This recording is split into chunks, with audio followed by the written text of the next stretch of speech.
And we are live, folks, with another episode of the Survival Podcast in Bitcoin Breakout. I have Johnathan Kohn with us today, who I know from a variety of things. We're going to be talking about the refugee crisis in Venezuela today and the role that Bitcoin plays in solving problems like that. We're also going to talk about Bitcoin in general, how John got involved with it, and he's actually deeply involved with Bitcoin on a great deal of levels. We'll have him on in just a minute. Before that, I wanted to go ahead and remind you guys about our two sponsors of the day today. Sponsor of the day number one today is Start9 Embassy Servers. They've been with us a long time, guys. They've been sponsoring the show now for a couple years. They just came out with the latest in embassy servers. And this is a way to take back your digital sovereignty beyond just the fact that, yes, you can run a Bitcoin node. Yes, you can run a Lightning node. But that is only just the beginning of what you can do with Start9. You basically can get rid of the concept of cloud computing where somebody else controls your data, your access, and tracks your movements. We can do things on the Tor network. We can stay completely private about what we're doing. We can be our own everything. They have an expanding marketplace. Installing stuff on your embassy server is about the same as installing an app on a smartphone. Really easy to do. And again, this is something that it's way more important, I think, than people realize, that we begin to control our own data in the modern world. And this is like, recently I was talking to Adam Curry about embassy servers, and he was like, how does it compare to Umbrel? And I'm like, well, I don't know how to do everything on my own with Umbrel, etc., but I can get a Start9 server, plug it in, follow the instructions, and start running all my own services. So it makes it more accessible to everybody. Next up today, we're talking about Bitcoin. And when you hear wallets and Bitcoin, you think about something that we keep access to our Bitcoin in. But what about the wallet you actually carry around every day? You know, like the one that I'm carrying around right here from Ridge Wallets. Ridge Wallet is a great way to keep your data secure, because all of these little cards and things that we have in here today, they have RFID tags. They can be sniffed for about $18 worth of parts you can buy on eBay. Or you can get one of these and you can protect it. And Ridge has really grown since they started working with us about 5 years ago. It's not just a great company for a very secure, very minimalist wallet, but a great overall EDC company. Definitely worth checking out. Remember, Ridge Wallet does do a discount for 10% off everything that they sell for my members. And Start9 Computing, 9% off all the embassy servers. So you go on the smallest option, that'll cover an entire year of membership just from that one option. With that, I want to bring our special guest on today, Johnathan Kohn. I know Johnathan as BitPetro, and I know him mostly from the fact that he is the guy that founded our local Bitcoin meetup. We're going to be talking about the work that he's been doing to help solve the humanitarian crisis in Venezuela. That involves Bitcoin and a bunch of other stuff today. But with that, John, welcome to the Survival Podcast and Bitcoin Breakout.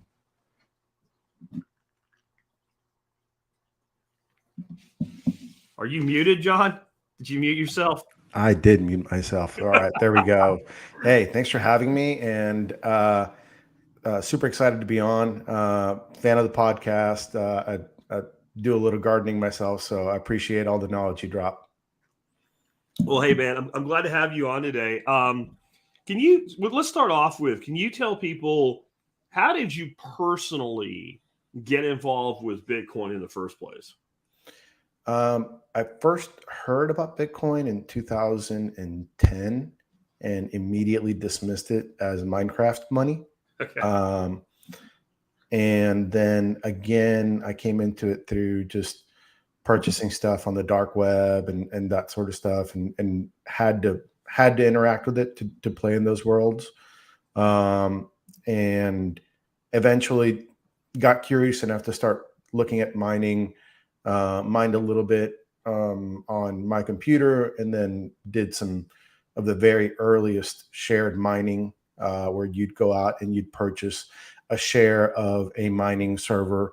And then, somebody would host it for you. It wasn't cloud mining, although that was available at the time. But this is probably early 2013. Okay. So that's about the same time that I got involved on any serious level. It's kind of like you. I was aware of it. This can't be that good. And it was about 2013 that I started taking that deeper dive into it myself. Your background is actually in like the oil and gas industry, though, right? Mm-hmm. Yep. So at the time, I was vice president of an oil company, and I helped to arrange the first sale of working interest for Bitcoin. That would have been in towards the end of 2013. But yeah, primarily acquisitions and just land and developing, drill sites. Yeah, yeah, and eventually, I guess you saw a crossover with that. A couple from the, part of my being in a small company involved raising money for drilling these wells. And so we would go to the conferences, and I was always looking at another angle for fundraising. And I saw Bitcoin as a very frictionless way of receiving funds from, say, foreign entities. It made a lot of that transactional process much smoother.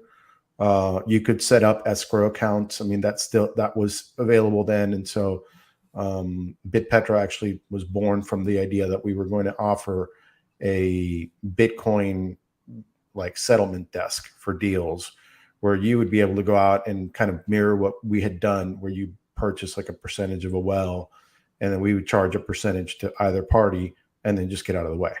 Mm. Mm. And how does this lead you eventually to working with Bitcoin in an attempt to address the refugee crisis in Venezuela? How does that tie back to that? It seems like a pretty divergent thing. Yeah. So, you get burned a lot and you get humbled a lot by Bitcoin. And so after having kind of gone down the, more profit seeking route, I decided to kind of take a step back and look at the educational side of this and see if there was anything that could be done.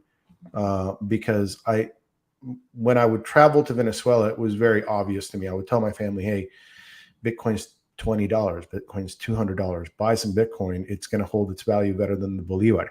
So even, back then it was always obvious to me. I would tell my family members and try to convince as many as I could that were there to try to use it.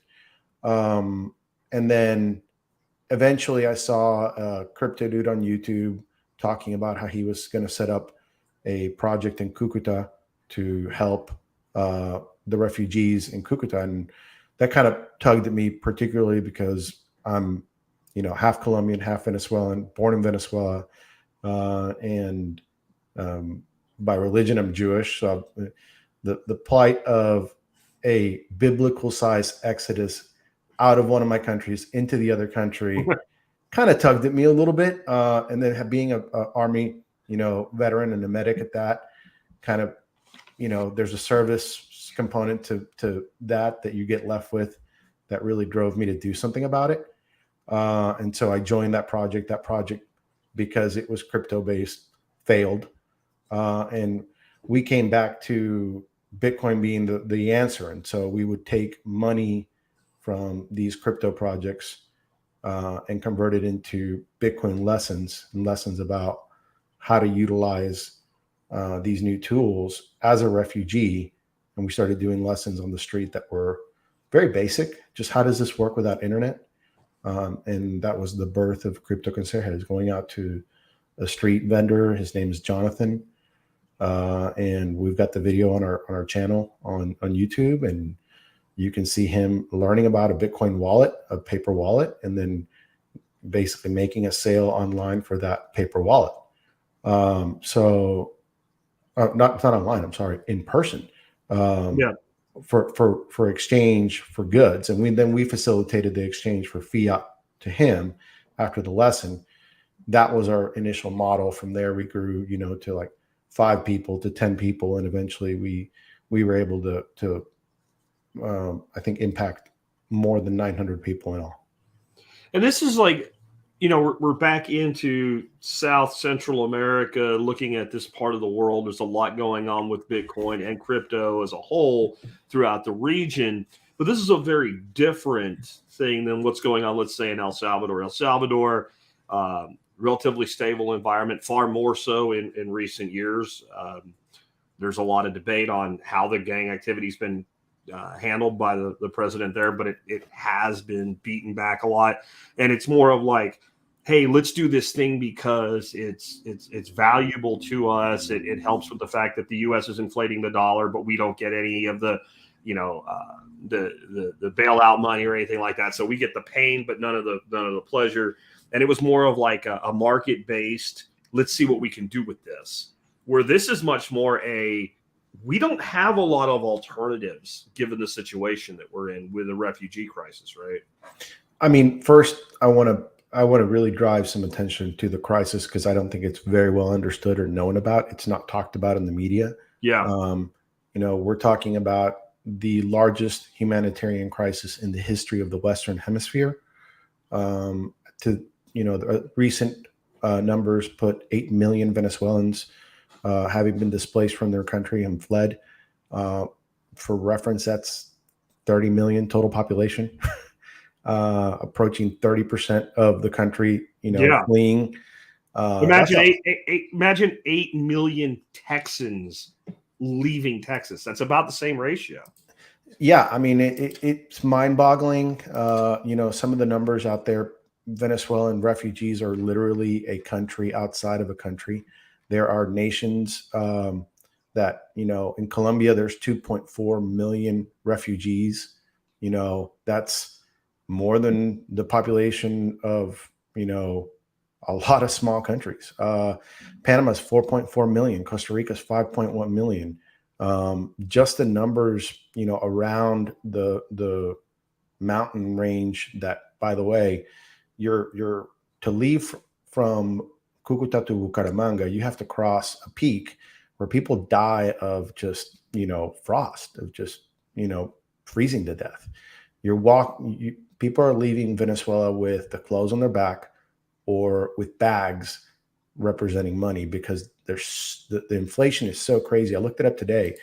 To year to date, it's 57% inflation, but it's these just sharp drop-offs in the way that the government adjusts the currency rate.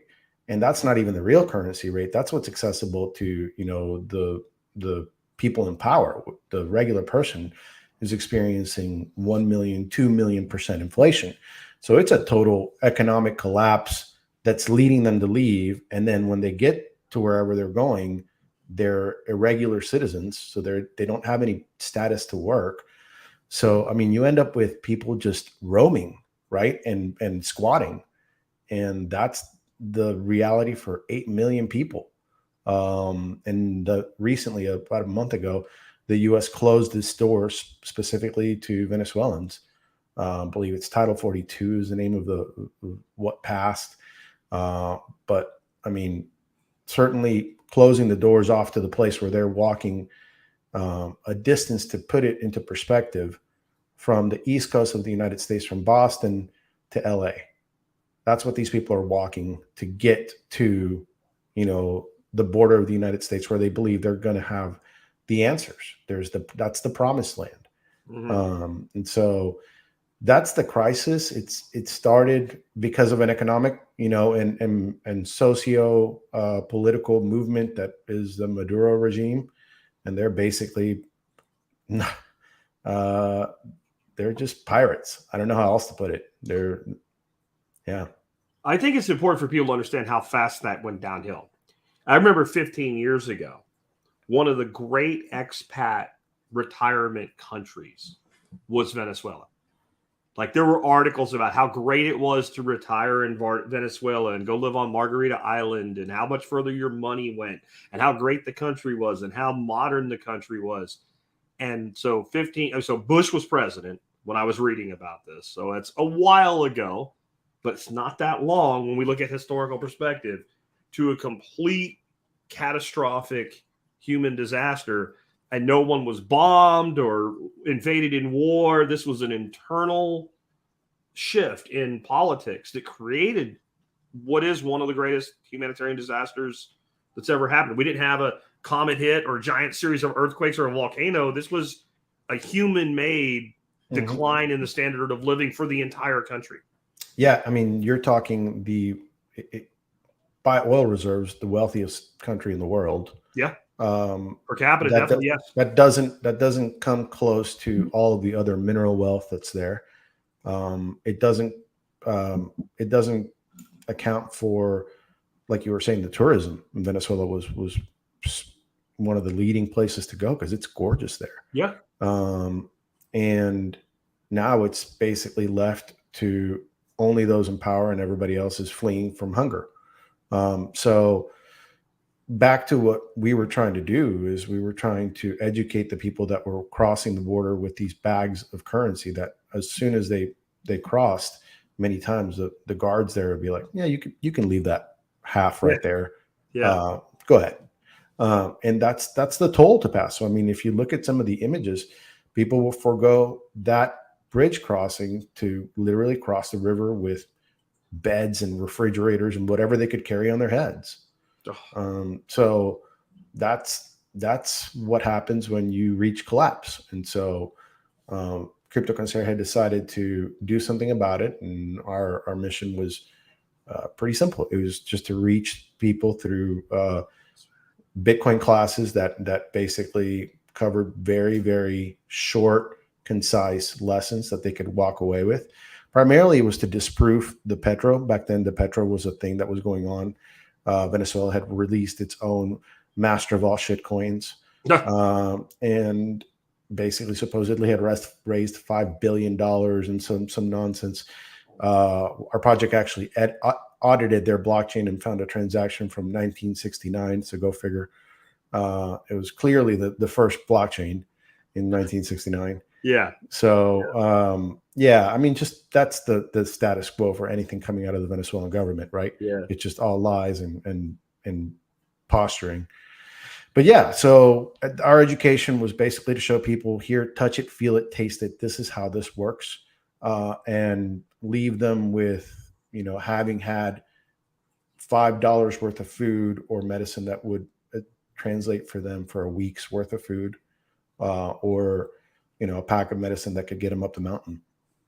And the organization itself is Cripto Conserje. Is that how you say that? Cripto Conserje. And that, okay, yeah, I can't do the accent, but Conserje is concierge. So the okay. idea for us was always to be a concierge service for the merchants.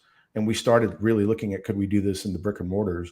Unfortunately, the regulatory framework for paying your taxes doesn't exist. So de facto, you were breaking the law if you received crypto. And so it was very complicated back then for us to really push in that direction. It's much easier now. There's been a lot more development. Colombia's had a lot of pioneering work in that space from the exchanges and other companies that work in that region. But back then it was a challenge. And so we decided to work with the informal merchants and teach them and focus on that side of the world. And we had, great collaborations.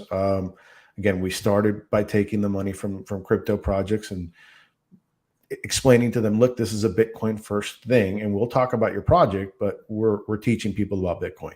Yeah. Yeah. And so are you primarily then working with people once they're in Colombia? Yeah, we can't really set foot in Venezuela because Venezuela, you're going to get shot. Yeah, you're just not able to operate there safely. And actually, that's what caused us to stop operations altogether. We were a victim of our own success. The project got so big that 100, 300 people with 5 people working there, just it kind of adds up to a bad situation when you're giving out food and medicine, and then you say there is no more. So we decided to stop physical operations. We did a little bit more work going into NGOs and other people and to teach them how to accept Bitcoin. Yeah. But then we kind of shifted focus into the Humanitarian Center, which is our current project. So we're seeking to build a Bitcoin Humanitarian Center. And yeah, we've recently formed the 501c3 in Texas to help fund that goal. So I think one of the things that people don't really get, because there's so many parts of the world where even the poorest people have smartphones and access to the internet, this part of the world is a place where still like a ton of these people do not have a phone. They do not have an internet. They don't have anything like that. And you're teaching them how to use Bitcoin. And so you already made a comment about using Bitcoin, using paper wallets without the internet. I think this would be a really interesting topic for my folks, because when they shut the internet down. Okay, well, if they shut the internet down, most people would say this, like, I'm like, well, you're going to die.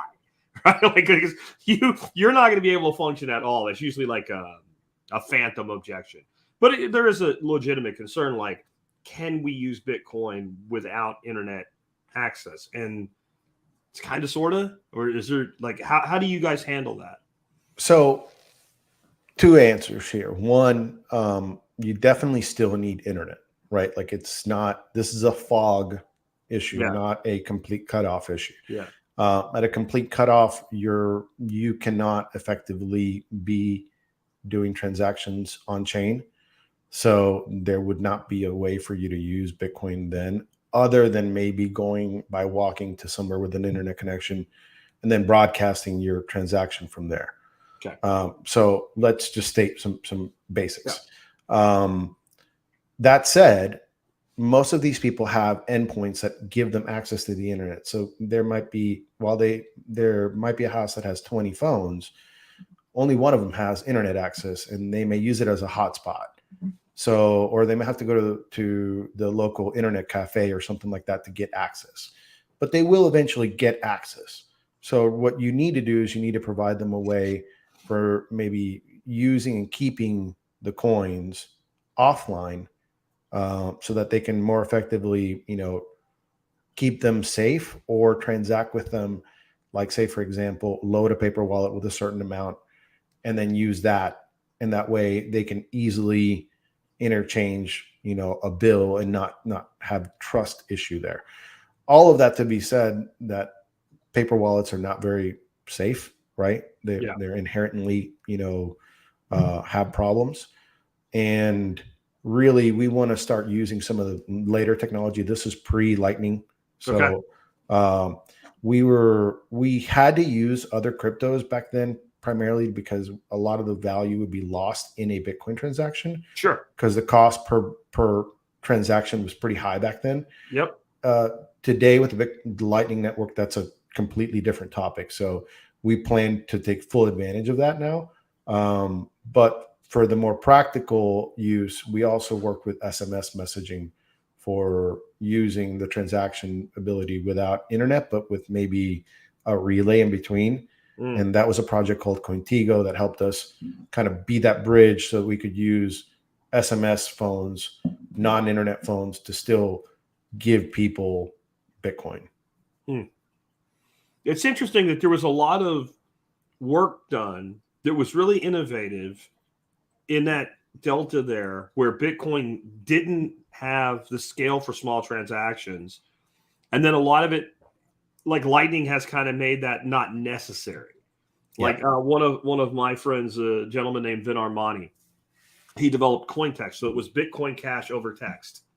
And today it doesn't exist anymore. Like, there's just not, like, it seemed like, hey, this solves a problem like you're talking about. And today we're getting to a point where it's becoming less of an issue. But it's interesting how many things were cobbled together as get-bys on that interim delta, just as an aside. But so my understanding from what I read about it, like, the person would have the paper wallet, and maybe they didn't have internet access all the time, but the merchant they would deal with would. So they would take the paper wallet to the merchant. And like you said, it is inherently unsafe, because if somebody takes it from you, they can get your Bitcoin, because they have both sides of the information there. They have basically it's a public and private key for a certain amount of Bitcoin. The funny part, though, is that gives the older generation a tangible thing to hone in on, right? Like, and so then you can access, for example, one of the biggest lessons that I got in doing all of this was when talking to people, using simple language that doesn't involve any of the technical babble, and saying, a grandma was telling us, "Hey, mijo, why don't you just use the phone card analogy?" And we're like, "What?" And like, it's a phone card. If you drop a phone card on the street, what happens? It's gone, because you have the code, so you can use it. So the phone number is your public key. The The other one is your private, and you have to Ah, keep those safe because content, having access to those two things gives you access to the funds. And so it's an idea that they already work with. You're just massaging it into, okay, now this is a new thing, and it's doesn't use a phone, but it does keep money in the internet. yeah. So it was a good lesson for us in just kind of keeping things simple and kind of bringing it back to a more tangible example. Um, you guys have had a large number of like events and things that you've hosted there. Like how much? What's the impact been? Things like that. Yeah, so we ran 9 total events, and we helped about 900 people. So that scaled up. That wasn't 100 per event. And eventually we just had to roll down the events and just shut them down. And we raised about $12,000, which we used to purchase land just outside of the city, where we plan to build a humanitarian center. Very, very cool. And then you had an airdrop. What was Airdrop Venezuela Live? What was that? Yeah, that was a collaboration with AirTM and with an artist called Cripto Graffiti, where we combined one of our events, one of our lessons, with it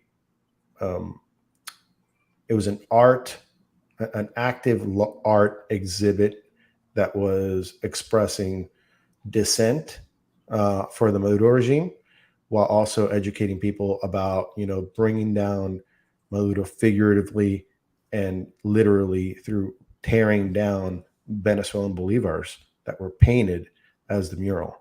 And so it was a very just a master job by Cripto Graffiti on organizing and thinking this up. There was even a online component where when you donated, you actually were able to choose the bill that you got somebody to tear off and donate at that, like a little brick, like a little building brick, except in reverse. And so that project split the funds between AirTM and Cripto Conserje, and we used those funds to purchase the land. They went on to use their funds for a series of airdrops that they did with their customers. So yeah. So if you guys are able to successfully meet your fundraising goals and build this building on the land that you already have acquired, what do you envision, like its daily act? Like what does the person backing it get as the ROI? Not that they get it personally, but what do they know is now happening? What does this place become? What is its mission? What does it look like when someone shows up there and says, help me out? Or how would that work? So the land is basically on the route from Cucuta down to Bogota. So that is the exit point for Venezuelans. Okay. And it's not on the road itself. It's about a 30-minute walk off the main drive. And that's going to give us that security component that we're not just going to get overwhelmed. We're going to see people coming. We're going to be doing something about crowd control with that. And it's not if these people are walking for days and days, if they hear about our project and it's a 30-minute additional walk to get to us, it's not a terrible ask. Yeah. And so we are first going to set up classes that basically mirror exactly what we were doing before, where it's a $5 donation to each person. That person has to answer 3 questions correctly. Those questions are basic Bitcoin questions. What is Bitcoin? What is a public-private key? And what is a mnemonic phrase? Okay. Right? We can't ask them too much more, and that's about what they need to use this thing. And then the real lesson, the thing that we're really doing for them is actually giving them the Bitcoin, making them do the transaction and getting that I touch it, I felt it, I tasted it thing.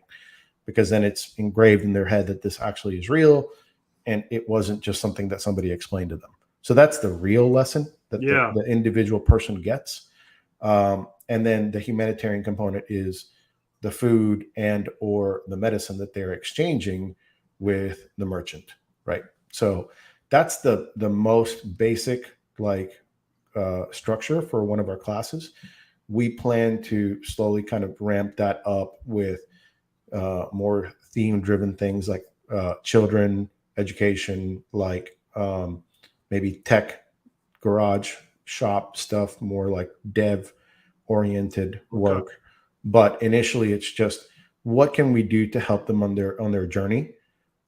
We can give them access to a global, censorship-resistant, safe monetary network. We can teach them about being able to enter and exit this network, maybe even keep stable coins with them. I know that that's not a popular topic amongst Bitcoiners, but the reality is if I gave somebody a bank account access in this part of the world without access to a brick and mortar bank, I could be saving their life.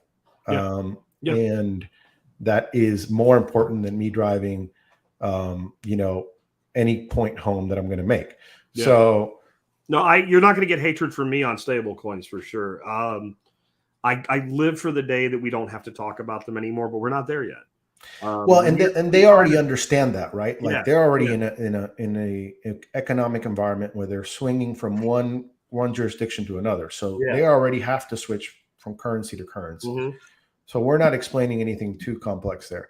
And so really the next step is once we have given them classes, we will bring some of the more talented ones to be merchants and to teach other Cripto Conserje,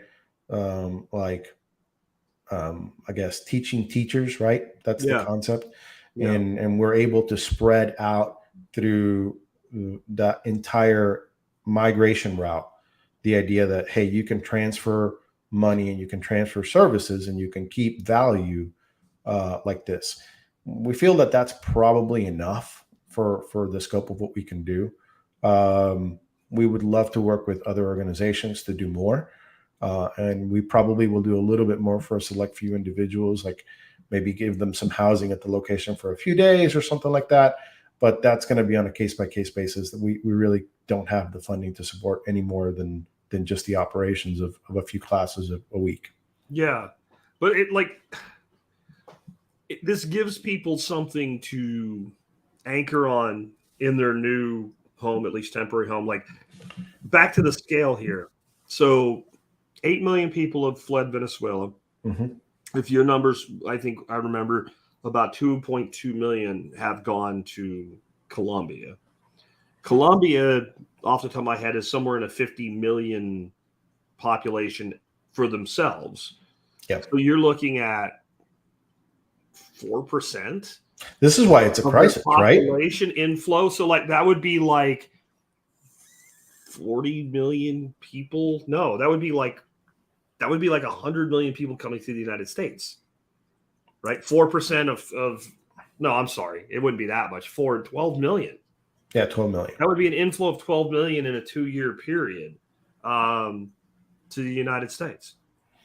And again, adding the scale. Let's be not looking down at anybody's nose or anything, but like Colombia is not the United States. Colombia does not have the resources of the United States. Colombia does not have anywhere near the capability of the United States per capita to deal with a crisis like this. So now you've got another 2 million people sitting there that have nothing, and you're trying to give them something, some starting point.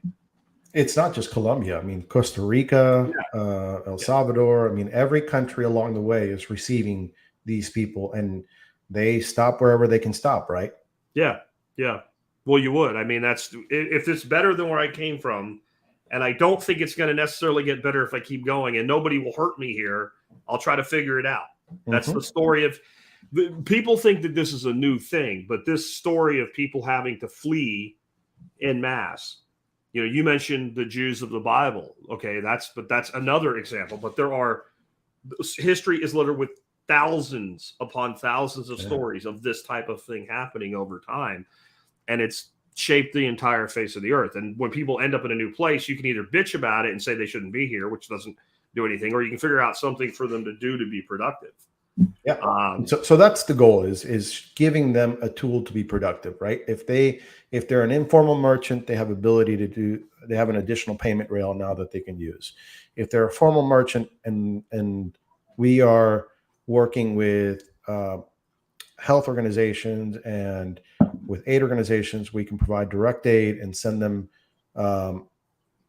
to these merchants and give them the ability to purchase and create economic impact, right? Like that's how we fix this. It's not going to get fixed with, a Band-Aid. It's going to get fixed with dollars. It's going to get fixed with money. Yeah. Yeah. So you have a term in the notes that I have here from you, proof of work philanthropy. I like the term, but tell me what it means.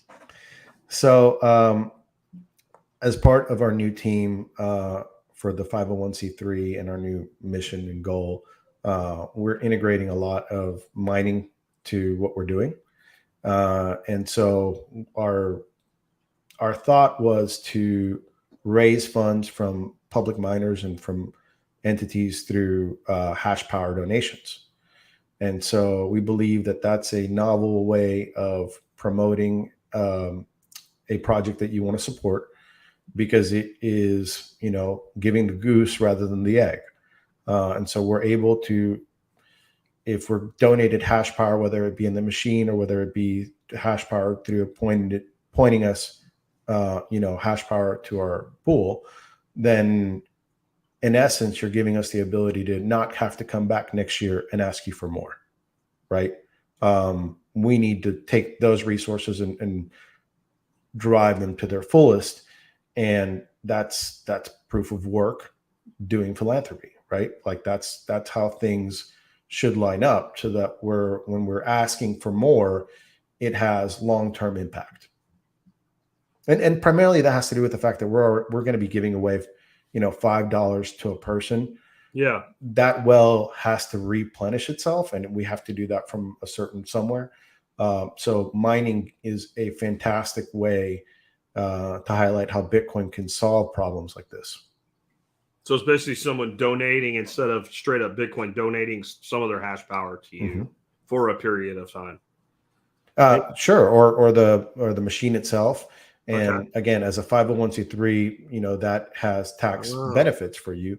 Yeah. Especially if you're a public miner, you already have these so maybe I have some machines I'm fixing to upgrade, and I've got my older machines and they're not as valuable to me anymore, but I can write off a significant value of whatever I haven't appreciated yet over time.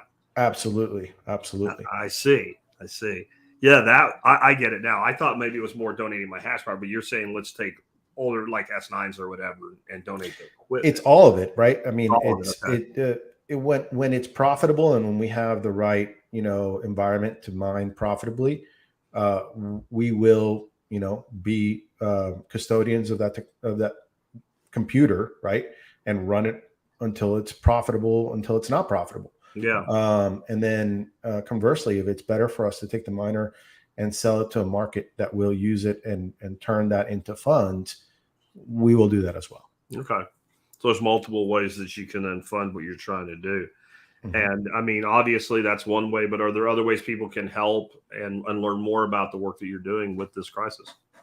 Yeah. They can go to, all our socials. So YouTube, Twitter, and definitely the website. So criptoconserje.com. At the website, you can go at the very top and definitely don't do a direct donation. You can do a pledge for hash power, pledge your hash power to us. And there are forms there for both. And if you just want to get involved and learn more, again, you can do that as well. Just contact us, giving you ways for you to reach out. And, if you don't have sats to spare, or if you don't have hash power to donate, your time is valuable too. And we need people to make this thing happen.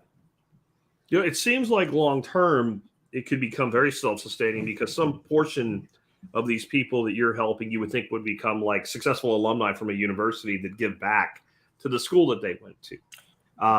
You would think that a lot of these people, maybe some part of the family can get out. This is often what happens in many countries. Some of the family members can get out, some can't.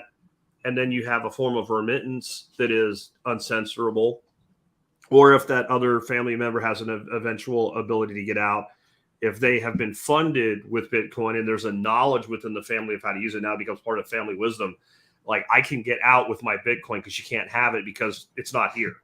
It's knowledge. It's a phrase. It's information, right? Like, you can't really take my Bitcoin from me. You don't even know I have it. So it seems like there's a whole system that could be eventually unleashed, and hopefully that these, new residents, members, whatever of Colombia, for instance, can become productive members of Colombia. And I'm sure some hope to someday return. And that may or may not happen. There's people that are sitting in South Florida that still talk about one day going back to Cuba. And, I'd love you to have the opportunity, but I think, Grandpa, you're living in a past term like that. I don't know that that's really in the cards. There's no way to unwind history or rewind history. We have to deal with what we have. And look, there's the path of El Salvador. They certainly have done an amazing job at turning it around. Yeah. So never say never. Yeah. But certainly, I don't know. Anecdotally, many Venezuelans would say that they want to go back, or that they would go back. Yeah. It's simply that, for your children, you wouldn't do that, right? Like, you just It's a situation. And I think the problem in Venezuela and the problem that was in El Salvador are dramatically different. One was mostly an organized crime problem with a government unwilling to do anything about it because it was on the take. And the other one is a government-centric problem. So I don't know which one's harder or easier to solve, honestly, but I don't see that problem getting solved anytime soon. So we have to try to help people, where they are and with what they're going through in the world today. And I do appreciate you bringing the scope of this problem to people, because it isn't something that we hear about, because I don't think it aids the political agenda that we have in the United States right now to talk about this problem. If it did, I think you'd hear about it all the time. But anything that doesn't aid the political agenda, the media agenda, we just we'll brush that under the rug. Let's talk about something completely different, like the World Cup or something. Well, but I mean, listen, this is top news right now, right? And this is the very confusing thing about this administration, is that we just heard that Exxon is going to be given permission to operate again in Venezuela. So we are living in times where we have an administration that's confused about their own energy policies. They're willing to punish the energy industry, the domestic energy industry at all costs, while helping a government that is a despotic, tyrannical regime that is oppressing its own people. It's like the financing balloon with cars. They drop the price and increase the interest. So they sanction Venezuela, but then they're going to pump oil out of Venezuela, which enriches the power elite in Venezuela. So it's right back where it all started. It proves its economic sanctions, at least to a country like Venezuela. The only people it hurts is the public, right? Like, generally speaking, that's the case. Yeah. So unfortunate, but that is the hope in Bitcoin, right? That these people have a direct line that isn't controlled or surveyed. Maybe it's surveillance by the authorities in Venezuela, but with the Lightning Network, I think it's getting harder to do some of that stuff. Yeah. So how many transactions can you ruthlessly track for empanadas and tacos? Right. Like, I mean, there's a point of, like, I think that's even with the proposed Bitcoin legislation with like the de minimis concept, there'll be 200. It's been bounced between $200 and $600 of anything less than that. We're just going to not say as a reportable event. Like, that's government basically saying, look, we know we have more limits than we'll ever admit to. Yeah. No, all of these things are not accident, right? Yeah. It's not an accident that you're not hearing about this. It's definitely political. What is difficult to understand is why the scale is so bad, and nothing seems to be a coordinated effort to realize that this is a regional problem rather than a Venezuela problem, and that really this only leads to a worse outcome, because it's the not fixing it leads to issues like xenophobia and issues like crime, more crime, and you're coming from those people that are desperate. Well, that comes down to this idea of, if people have nothing, they will do horrible things in order to survive, and specifically to feed their children. Like if you said to me, would you go over there and knock that dude's door in and steal his food? Absolutely not. But if I was looking at my grandson and I could see his ribs through his skin, I might. Right? And so if we don't deal with this issue, if we keep pretending it's not there, then all of the worst possible outcomes will become self-fulfilling prophecies. And I think that's something people struggle with understanding, because everybody wants to make it this divisive thing, the border being open and all. I think the border is a complete disaster. So I'm not defending it at all. But the other side of it is you have the issue. And in the end, we have a human issue with human beings involved. And if we don't accept that, then we are making the world worse for everybody. And I think that's something people I think they know that, but they don't want to know that at this point, right? They just want to point at the other person who didn't cause the problem as well and yell and scream at each other. And then the energy issue. Like I heard Brandon the other day say that he has approved something like 9,000 leases on federal land or something like that. Well, what they don't say is that they're all tied up in federal court, so nobody can drill on them, and they're not doing anything to fix that. So they're pretending that they're allowing access to American energy while closing off access to American energy to then let our company pump oil out of Venezuela to enrich the Venezuelan elite while this crisis rages, and doing absolutely nothing but pouring gas on the fire to make it worse with these sanctions. Because to me, sanctions is this thing that we've become way too comfortable with in the Western world, in my opinion. Sanctions are an act of war. And when I say that, people get really like, no, they lose their mind. No, you don't think it's an act of war because nobody did it to you. If there was a country with the economic power to put sanctions on the United States, and they did so, that caused the kind of suffering sanctions have caused all over the world, led by us, and it was being done to you and your kid, and I'm not talking about you personally, but Americans in general, and it was affecting your children, and they were going without food and medicine and electricity because of those sanctions, you'd be screaming for war. Right? Look, I'd say picking on the weaker kids is all that it ends up being, and the elite never suffer in these countries. I'd say you're seeing that play out in Europe right now with Russia, right? Like, yeah. I mean, Germany's bending the knee because they have to, not because they want to. Yeah. Then they were bending the knee. Now they don't even have a choice to bend the knee because the pipeline's gone. Yeah. So now they're importing the shit out of coal. Right. So, I mean, like as much as they can get, as fast as they can get it. So the fiat mentality of running out and saying, hey, we're going to replace all of this energy with renewables, even though we know it's not sustainable, and then taking the cheap energy from the parties that are not your friends because it's cheap, ends up biting you really, really hard if you're the West. I think that's how sanctions are imposed on us. It's not, we can't do it, but somebody can certainly turn the sanctions around on us. And I think that's something that the West is starting to, get savvy to, is like, hey, this just doesn't work. I mean, every time we try it, it just slaps us right in the face.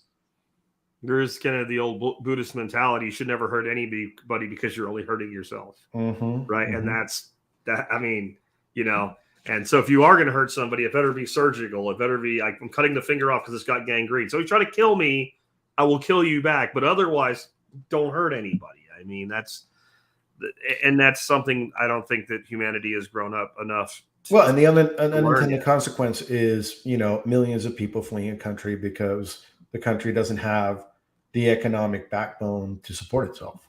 Yeah. Well, and who does flee? This is the other thing. This is like the brain and energy drain, right? So you got to think about the stuff you said people will do to get out of Venezuela into Colombia, right? Brave all this stuff. So who does that?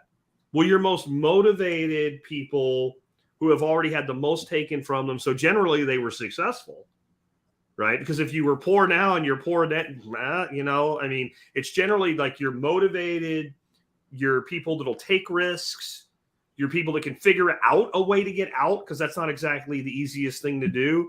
My old man used to say, I guess it's part of where I get the whole prepper mentality. He said, if they ever shut the power off, about a third of these people are just going to lay down and die. They're just going to lay down and die. About a third of the people will cobble together and do whatever they're told. And then a third of the people are going to kill everybody else. Right. And that's what's going to happen. So your third of the people are people that go do something. And like when you have the country go through this, most of your refugees are the people that are capable of doing something. So then long term, you get this huge humanitarian crisis wherever it goes. But the country itself suffers for the loss of those people, and so it's just bad in every direction that you can look at it. Right? If you think about it, like for the people that figured out a way to fit in and a way to do something, some of the most successful people, wealthy families today in the United States were South Vietnamese that got out at the very end and came to America with almost nothing, and yet they've built very successful businesses and lives because they were they're not back in Vietnam now, right? They're not there helping their own country, and so all of this is just it's like pulling the drain on the bathtub of humanity and watching everything go down the damn drain. Unfortunately, it's even worse for the people that actually do leave, because a lot of them can't find a way to use their advanced degrees. Yeah. So, I mean, countless professors have been lost to other work because they have to feed themselves and feed their families. So yeah, it's a catastrophic, intellectual loss for the country. And we'll see. I mean, I don't have a very high hope that this will resolve itself anytime soon, which is why we operate on the doorstep of the way out for these people, because that's the doorstep for hope for them. If anything, I think we're going to see more of it. I mean, the turn that just took place in Brazil is not necessarily the most encouraging thing, and maybe it won't turn into this kind of crisis, but generally full tilt socialism goes to this place, like especially in the less resource rich from a standpoint of diversity of resources a nation is, the quicker it happens. But like you said, with Venezuela, actually, they're incredibly resource rich. But there's a difference between having the resource and being able to capitalize on the resource, I guess. Well, no, I mean, the Venezuelan story is this is what happens when you nationalize oil companies and basically expose all of the talent that kept that equipment running. Yeah. And then when things got bad, everybody went and started tearing the stuff apart for parts. So when you are literally taking the copper from the lines to sell it, yeah, what you're strip what do you mining have the left? system. You're strip mining the miner. So it's not collapses. There's nothing left. That stuff is gone. Yeah. The stuff and the people. It actually is eerily similar for me as someone of Ukrainian descent to starvation that was done by Stalin in the Ukraine, where they took over the farms, but they didn't know how to farm.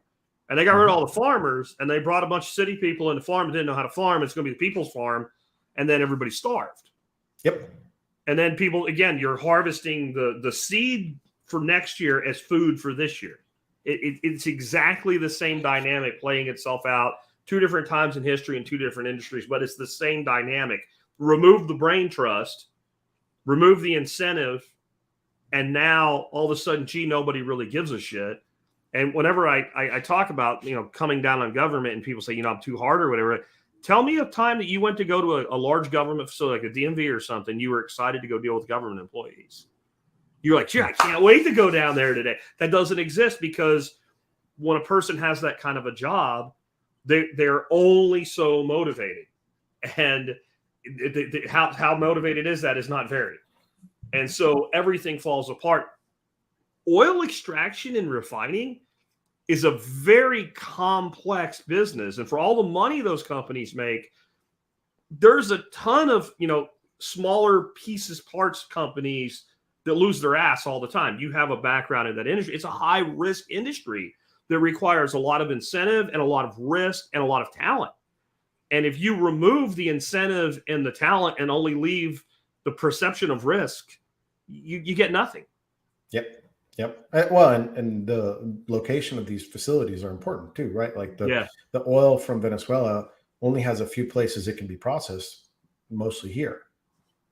And looking at the other side of it, the oil that we make is not suitable for processing here because our refineries are primarily designed for the heavier, more sour crudes, right? Yeah. So, and the products that you make from all of the different petrochemicals come from the heavier grades of crude that you get out. So, really, there's so many. This is such a complex situation. It's not economic. It's not social. It's not environmental. It's all of it. And so it needs both, a government arm addressing it, but it also needs voluntary support from the public for these people in this crisis, because there's really nobody else that's going to stand up for these people. So you saying Venezuela doesn't have any refining capacity? I believe most of their refineries have burned. Oh, okay. So Venezuelan crude is probably being processed in Houston and Beaumont. That's where most of it was refined for the vast majority of the history of Venezuela.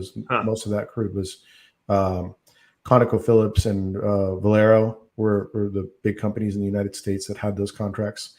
And yeah, I mean, I'm not sure of the state of where the refineries are in Venezuela right now. Yeah, there are some, but I know that a lot have had issues with generators going down and valves and pumps going down. And once that stuff goes down, it's gone.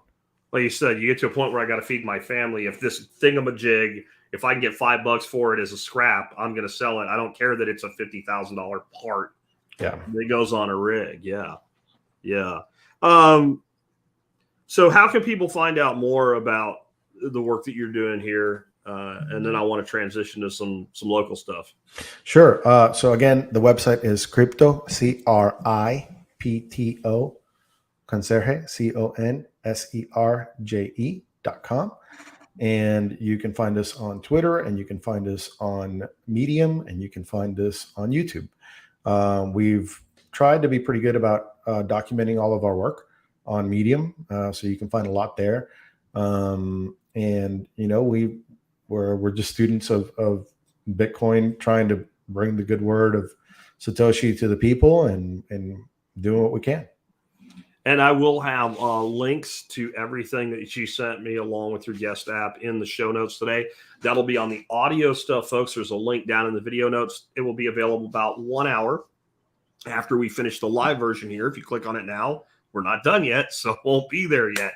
I do want to talk a little bit about Fort Bitcoin, which is a local Bitcoin meetup group that you started. And I joined back this summer, been to a few of your meetups. They've been really great. What made you decide, like, hey, we need a Bitcoin meetup group on the Fort Worth side of the Metroplex? So I beat myself up for not having done it sooner. I should have done this when I started Cripto Conserje, because I should have started, from first principles where I'm at. But having had that experience, I did want to bring some of that to Fort Worth. And then I had my friends email me and call me about this energy summit that TCU was hosting. And I attended this blockchain and energy summit, and they basically hardly spoke about Bitcoin. And it just galvanized me into, nope, my university is going to be talking about Bitcoin, not blockchain. And shortly after that, the mayor announced that Bitcoin would be a goal of the city as far as like mining Bitcoin, and kind of putting a flag in the sand as far as like a tech center. And so things timed out well for that. But really, it's just about bringing Bitcoiners together in Fort Worth. I felt like Dallas had more of the banker Dallas blockchain feel. And so Bitcoin fit more with the Fort Worth boots, cowboy hats, and guns motif. And so the West will win with Bitcoin. It's a really great group of people too, and I love the way that you do it. Sometimes there'll be a discussion or whatever, but usually it's just people hanging out, getting to know each other, and having a couple adult beverages. And thanks to you, I discovered that amazing speakeasy themed bar in downtown Fort Worth called Thompson's Bookstore. That was pretty cool. I think that was the first one that I came to, and it's been pretty cool. Now, but you, I think I might actually be partially responsible for this because I tried to get Gary, the Bitcoin boomer, to do something with the sporting clays range that's down here off 820. You went ahead and did it, and we've got like a meetup coming first week of December that's at this gun place. You want to tell folks about that? Yeah. So Fort Bitcoin, like you said, is our local Bitcoin meetup. We try to do it the second Tuesday of the month, usually around 5 or 6 p.m. 6 p.m. if we're doing it at a venue with alcohol or and food. In this particular one, there's going to be some classes associated with our event. So 5 p.m. will be the start time, and we're doing it at Defenders Outdoors, which is just north of the West 7th area. So you can go to Fort Bitcoin on meetup.com and get details there. But yeah, we're going to do a bit of hanging out and shooting some guns. The ladies it's a ladies' night, so the ladies will be getting free training from Defenders that they're doing, and so guns, Bitcoin, and girls. So is this like bring your guns type of a meetup then? Yeah, there is a range there, and I plan on bringing my weapon and doing a little practicing and using the range. But yeah, I figured we change it up a little bit this time. So typically what we do is we go to a new bar. Every time we try to highlight the best places in Fort Worth that, will have us and are good for talking and kind of hanging out. And so we've done quite a few that have been amazing downtown and at the stockyards. And so this time I heard you guys talking about the clay shooting range, and I just looked at their website and saw that they had something coming up at the same time as we did. I was like, yep, let's do it there.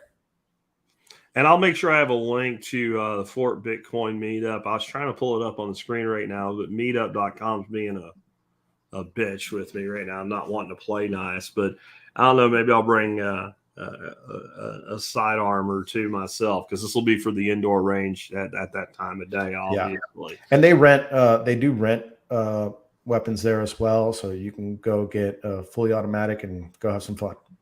Oh, I did not know they had full autos there. They have a lot of fun toys there. They have a lot. Really nice range. It's really fun. It's also expensive. It is expensive, but again, it's not expensive to rent the gun. It's expensive for the ammo when you start rolling. Oh yeah. You can. I think they do let you bring your own ammo. So you just rent the range. But yeah, eventually we'll have to do one at the clay range as well. I'm excited about that. Yeah, I just didn't know what the weather was going to be like. So no, this time of year it's a crapshoot. It can be gorgeous like it is today. It can be freezing cold and wet. We're actually we're going to be doing this summer 15-year anniversary party for the Survival Podcast, because it's been 15 years in June, and we're probably going to do like a two-parter, like something in the evening that's more, hang out in a bar or whatever. But we're probably going to do for the people that want to do it, that are part of it, an early day shoot there, because it is a pretty cool place. And y'all, if you're in the Fort Worth area, man, you really should join the Fort Bitcoin meetup. It is a really cool group of people. The last one I was at was, I didn't even know Tim Love had that place. I can't think of what it's called now, but it's kind of the Italian themed place that we were at, I guess. Jamel's. Yeah. And at one of Tim Love's restaurants. And there were 2 or 3 people from this audience that heard about it, on the show and came in. One I hadn't seen in a while and got to see him again. So come hang out, guys. It's one thing to hold Bitcoin. It's another thing to become part of the Bitcoin community, and you never know who will show up too. I mean, we had Texas Slim at one of them, and I've been on Parker Lewis a bit to try to get him up here. So maybe we'll get him up here sometime and what have you. But Johnathan, thank you for being with us today. We're going to have Johnathan back on in the future, guys, to talk about some of his other initiatives as well. I appreciate you being with us today. Of course. Thank you for having me. All right, guys, real quick here. I wanted to remind you that you can help support this show by doing your online shopping where? tspaz.com. Doesn't have a lot to do with Bitcoin today or survivalism, but we are talking about, it is the holiday time of year.